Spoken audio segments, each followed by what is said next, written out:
দেখো বাছা, এতদিন ছোট অনাথ শিশু বলে গ্রামের সবাই তোমাদের দেখেছে, কিন্তু আর নয়।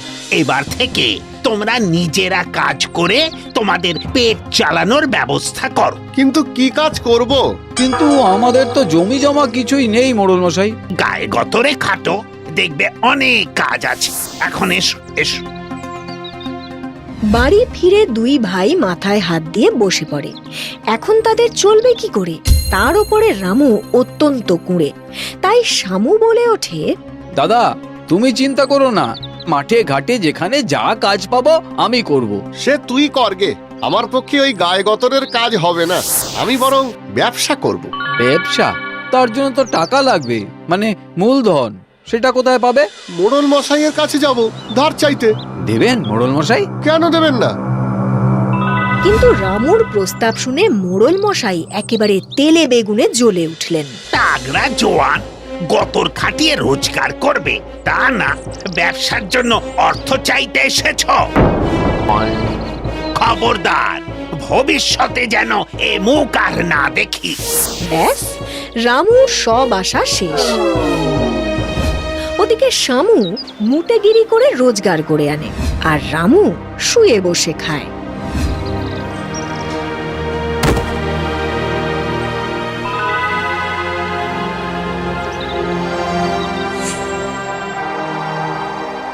এই রে, বৃষ্টি আসবে মনে হচ্ছে।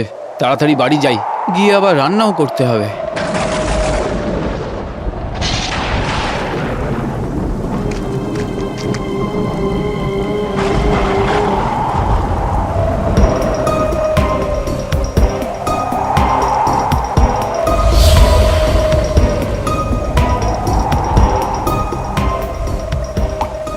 ইস, এভাবে থাকা যায় নাকি? পয়সা কড়ি জমলে আগে ঘরটা সারাতে হবে। দাদা, মোড়ল মশাই টাকা পয়সা কিছু দিলেন? না, বললো গতরে খাটতে।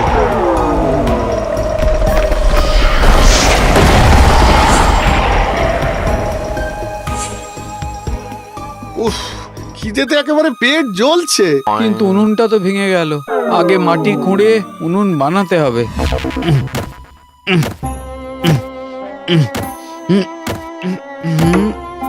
এটা কি? আরে, সোনার হার মনে হচ্ছে।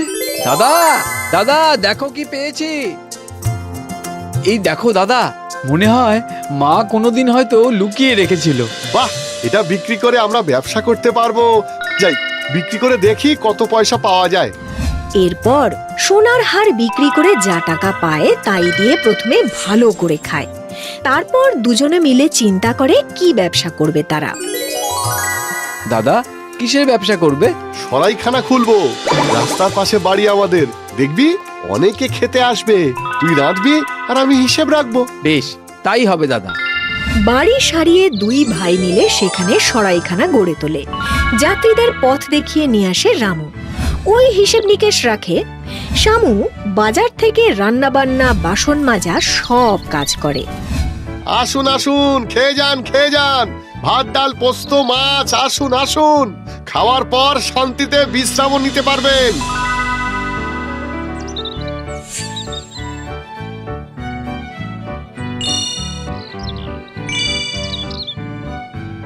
এইভাবে চলতে চলতে একদিন সরাইখানায় আসে ভিন গাঁয়ের গোয়ালারা। ভালো করে খাওয়াও দেখি। আর হ্যাঁ, খাওয়ার পর আমরা বিশ্রাম নেব, কিন্তু তোমরা আমাদের এই দুধ পাহারা দেবে, তার জন্য বেশি পয়সাও দেব। পারবে তো? হ্যাঁ হ্যাঁ, নিশ্চয়ই পারবো। বসুন বসুন, খেতে বসুন। খাওয়া দাওয়া শেষ হলে শামু বাসন নিয়ে পুকুর পাড়ে চলে যায়, আর দুধ পাহারায় বসে রামু। কিন্তু ক্রমশ তার চোখ ঘুমে ঢলে আসে। ও একসময় ঘুমিয়েও পড়ে, আর যথারীতি বিড়াল এসে দুধ খেয়ে ঘরময় দুধের কলসি উল্টে দিয়ে চলে যায়। জি জি জি জি জি, এই পাহারা দেওয়ার নমুনা। আরে শহরে গিয়ে এখন কি বেচবোটা কি? কি হয়েছে? দেখো দেখো, তোমাদের দায়িত্ব দেখো। আগে জানলে এখানে ঢুকতামই না। কত ক্ষতি হলো আমাদের জানো? আমাদের ক্ষতিপূরণ দিতে হবে, নইলে নইলে তোমার দাদাকে তো মারবই। তারপর তোমাদের এই সরাইখানা আমি ভেঙে গুড়িয়ে দেব। না না না, দয়া করে এমন করবেন না। আপনাদের ক্ষতিপূরণ আমি দিয়ে দিচ্ছি। কি আর করে রামু, ক্যাশ বাক্স খুলে গোয়ালাদের অর্থ মেটায়। গোয়ালারা চলে গেলে শামু জানতে চায়, কি করে এমন হলো দাদা? ঘুমিয়ে পড়েছিলাম রে ভাই। এর কয়েকদিন পরে এলো এক সোনার কারবারি।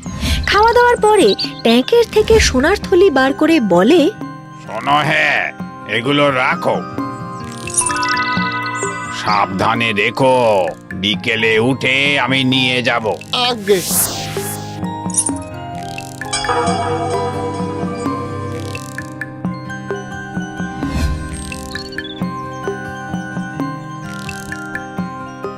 দাদা, আমি কাঠ আনতে গেলাম। আচ্ছা, যাক, এখন কেউ নেই, একটু গড়িয়ে নেওয়া যাক।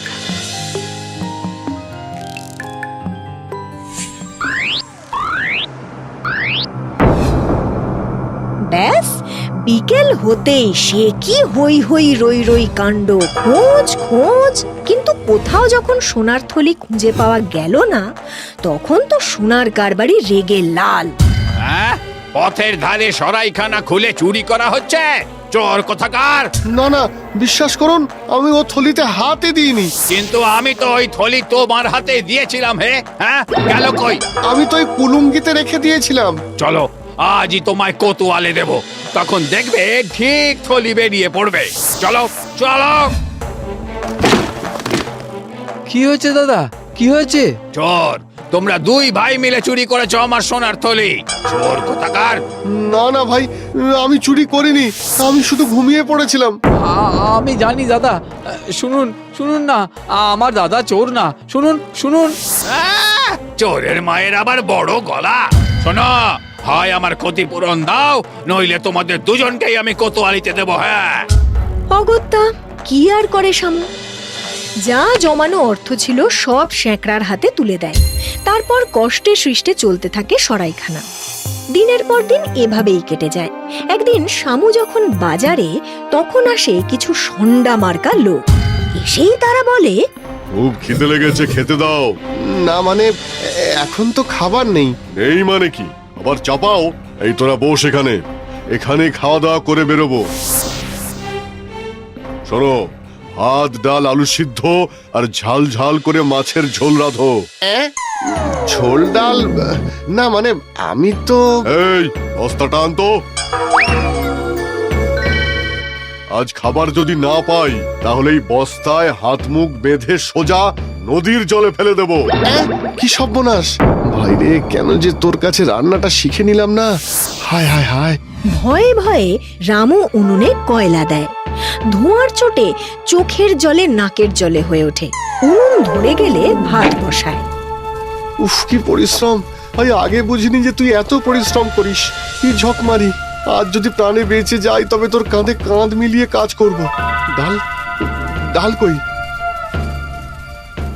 ওদিকে ডাল খুঁজতে গিয়ে ভাত যায় পুড়ে। এ হে হে হে, পোড়া গন্ধ বেরিয়েছে রে। ভাই রে, তাড়াতাড়ি ফিরে আয় তুই। এই, কি হলো? কত দূর? হুঙ্কার শুনে ভয়ে হাত কেঁপে যায় রামু। ব্যাস, ভাতে জল দিতে গিয়ে জল পড়ে যায় উনুনে। উনুন যায় নিভে। এই এই, যা যা যা যা যা, গেল, নিভে গেল। আজ আমাকে আর কেউ রক্ষা করতে পারবে না। এই, খেতে দাও। যাই যাই। পোড়া ভাত দেখে সর্দারের তো মাথায় রক্ত চড়ে যায়। এই, এটাকে বাঁধ, ঢোকা বস্তায়। বাঁচাও বাঁচাও, ভাই ভাই বাঁচা, আমাকে বাঁচা। কয়েক মুহূর্ত বাদে বাজার থেকে ফিরে লোকের মুখে সব শুনে শামু নদীর দিকে দৌড়ে চলে যায়। ক্ষমা করুন, ক্ষমা করুন, দয়া করে আমার দাদাকে ছেড়ে দিন। আমি কথা দিচ্ছি, আপনারা যা চাইবেন তাই দেব। ঠিক বলেছিস। দেখ, খিদে পেলে আমার কিন্তু মাথা ঠিক থাকে না। হ্যাঁ, চলুন আমার সরাইখানায়, 1 ঘন্টার মধ্যে আমি সব করে দেব। বেশ, চল। এই, এটাকে বস্তা শুদ্ধ নিয়ে চল। যেমন কথা তেমন কাজ। শামুর রান্না খেয়ে সর্দাররা তো খুব খুশি হয়। এই নে, এটা তোর পুরস্কার। এতে যা মোহর আছে, তাতে তোদের সারা জীবন চলে যাবে। আর আমার দাদা? এই, ওকে খুলে দে। আজ ভাইয়ের জন্য তুই বেঁচে গেলি। এই চল তোরা। ভাইরে, আমার খুব শিক্ষা হয়েছে। আজ থেকে তুই শুধু রান্না করবি আর আমি সব কাজ করব। আর হ্যাঁ, অবশ্যই তোর কাছে রান্নাটাও শিখে নেব। হ্যাঁ দাদা, আমার ভাই।